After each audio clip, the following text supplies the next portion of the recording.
Hey everybody, this is Angela. Welcome to my channel. Welcome back to my channel. Hope everybody's having a really good Tuesday. So today I thought start reading Who Was Jane Austen. If you don't know who she is or read any of her books, she's most noted for her books that have been made into movies: Pride and Prejudice, Sense and Sensibility, Mansfield Park, Emma, and slew of other great books. So let's get into this and find out who Jane Austen is.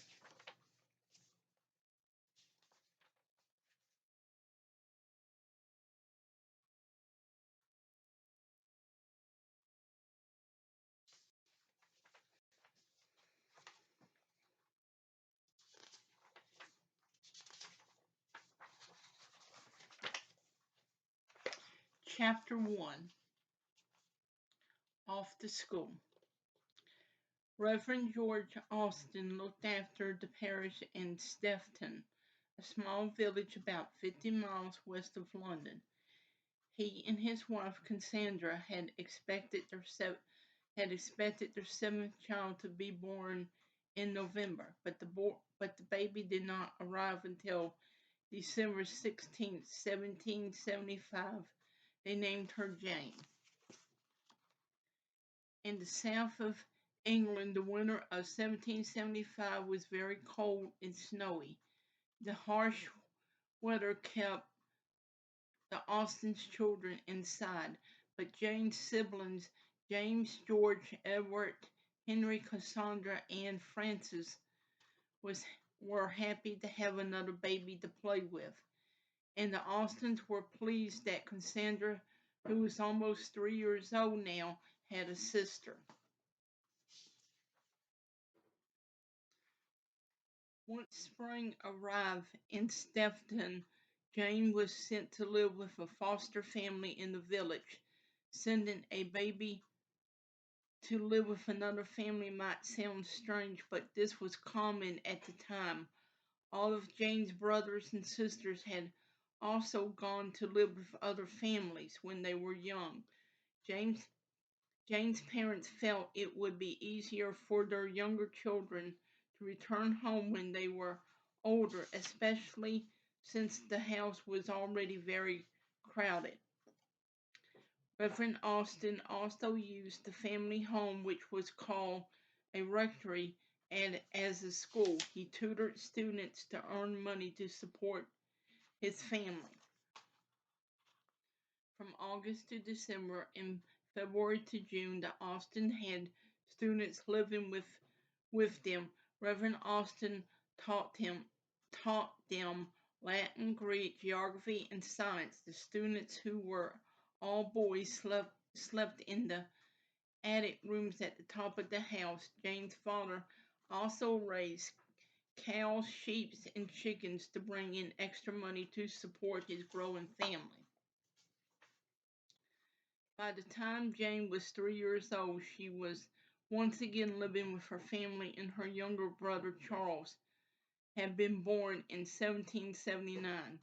Thomas Knight, a wealthy cousin, visited the Austen family with his wife Catherine.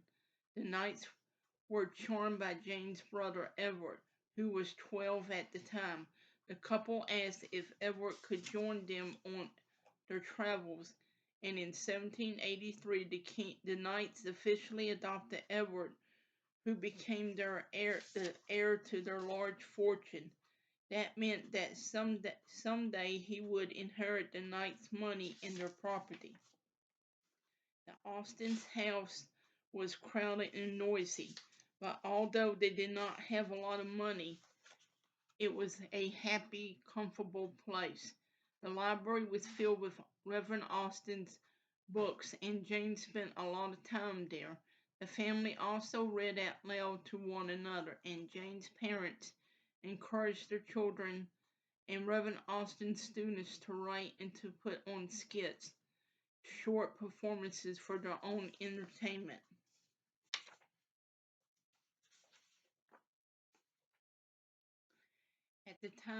At the time, it was not common to send girls to school. Most people thought that it was a waste of time and money. Girls learned to sew, sing, and play music. They were expected to focus on having good manners, getting married, and preparing to be good wives when they grew up.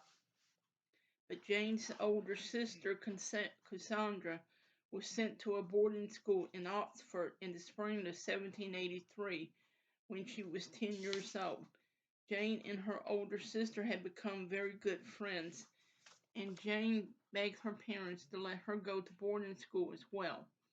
Soon after the girls arrived, Mrs. Cawley, who ran the school, moved in to Southampton, a town on the south coast of England. Although Jane, who was now 7, was with Cassandra, she hated the school. She found it too serious, stern compared to the school her father ran in their home back in Stevenston. Jane also missed the freedom she had in the countryside. Southampton was a busy port city at the time. Many soldiers returning from their duties overseas landed there. Some of these soldiers came home with typhoid fever, a dangerous infection. The disease spread quickly through the city, and both Cassandra and Jane became very sick. Mrs. Crawley did not tell Reverend and Mrs. Austen that their daughters were ill, but the girl's cousin, Jane Cooper, also attended the same school. She wrote her mother a letter saying that Jane and Cassandra had typhoid fever. As soon as the Austens heard the news, Mrs. Austen rushed to Southampton. She cared for her daughters until they were well enough to return home. Jane and Cassandra spent the next year at home studying with Reverend Austen. Their father let the girls read any of the almost 500 books in his library. Jane read plays, classic poetry, and humorous novels. In 1785, the Austens decided to send their daughters back to school. They wanted them to continue their education at the Abbey School and reading again. Their cousin Jane Cooper joined them. The school had a good reputation in Austen, and the Austen sisters and their cousins were happy there. The girls had classes in the morning and their afternoons was free. But it was getting difficult to pay the tuition. The Austens decided to bring Jane and Cassandra back home. That would be the last time Jane set foot in a school. Her formal education had ended, and she was just 11 years old. Jane would never spend much time away from her family again. That is the end of chapter 1 of Who Was Jane Austen. I hope you enjoyed that. Sorry, I know I usually read 2 chapters, but my dinner is ready and I'm going to go and get me something to eat. Probably be back later to read more. So please hit like and subscribe to my channel. Please hit the notification bell so you'll know when I come up with a new video. And I hope to see you in the next one. You all have a good one.